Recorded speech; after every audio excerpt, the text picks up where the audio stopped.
நம் தேசம் பாரத் நேயர்களுக்கு அன்பு வணக்கம். இப்போ சமூக வலைதளங்களில் பரபரப்பாக பேசப்பட்டு இருக்கிற ஒரு அரசியல் சம்பவம் என்னன்னு கேட்டிங்கன்னா, காங்கிரஸ் கட்சியினுடைய மாநில தலைவர் திரு செல்வ பெருந்தகை அவர்கள் தமிழக பாஜக தலைமை அலுவலகத்தை முற்றுகையிடுவதாக சொல்லியிருக்கிறார். என்ன காரணம்னு கேட்டால், பாரத பிரதமர் நரேந்திர மோடி அவர்கள் ஒடிசாவில் பேசினப்போ தமிழர்களை பற்றி இழிவாக பேசிக்கிட்டாருன்னு சொல்லி ஒரு வதந்தியை கிளப்பி விட்டுக்கிறாங்க. சரியாக சொல்லணும்னா இந்த வார்த்தை தான் கரெக்ட். ஏன்னு கேட்டால், தமிழக அதிகாரி ஒருத்தர் ஒடிசாவை ஆளலாமன்னு தான் அவர் கேட்டார். தமிழர்களை பற்றி அவர் எதுவுமே பேசலை. இந்த நிலையில தான் காங்கிரஸ் மாநில தலைவர் செல்வ பெருந்தகை அவர்கள் இதுக்கு கண்டனம் தெரிவிக்கிறதாக சொல்லி தமிழக பாஜக அலுவலகத்தை முற்றுகையிடுவதாக சொல்லியிருக்கிறார்.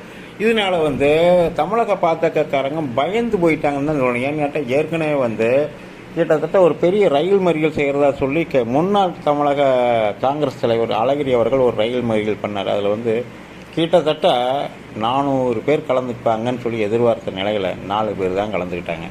அப்படி கடந்த காலங்களில் இன்னொரு சம்பவம் கூட நடந்தது. குமரி மாவட்டத்தில் பாஜக அலுவலகத்தை முற்றுகையிடுவேன்னு சொல்லி அந்த மாவட்டத்தில் இருக்கிற காங்கிரஸ்காரங்கள்லாம் போனாங்க. ஒரு வருடம் இருக்கும் சுமார்.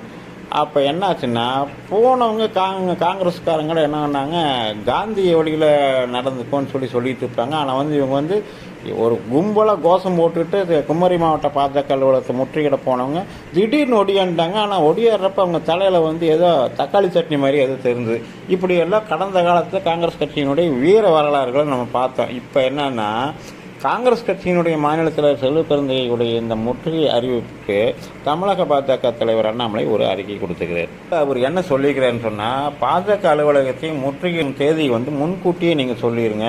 ஏன்னா நீங்கள் எப்படி இருந்தாலும் ஒரு 10 பேர் வருவீங்க, அங்கே நல்லா கேளுங்க, 10 பேர் வருவீங்கன்னு சொல்லிக்கிறார். அவர் அழகிரி அவர்கள் காங்கிரஸ் தலைவராக இருந்தப்போ இருந்த சக்தியோட டபுள் மடங்கு, கிட்டத்தட்ட 2.5 மடங்கு சேர்த்து சொல்லி கௌரவப்படுத்திக்கிறார் தமிழக பாஜக தலைவர் அண்ணாமலை அவர்கள். மேலும் அப்படி நீங்கள் முற்றுகையிட வரும்போது அந்த 10 பேர் யார் யாருன்னு சொல்லிட்டீங்கன்னா அவங்களுக்கு நாங்கள் உணவு ஏற்பாடு பண்ணுவோம். அது மட்டும் இல்லாமல் தமிழகத்திற்கு திமுகவும் காங்கிரஸும் சேர்ந்து செய்த துரோகங்களுக்கு குறித்த புத்தகங்களை உங்களுக்கு தருவோம் அப்படின்னு சொல்லி அதிரடியாக ஒரு அறிவிப்பு சொல்லிக்கிறார். இதுதான் இப்போ சமூக வலைதளங்களில் பேசு பொருளாக மாறி இருக்குது.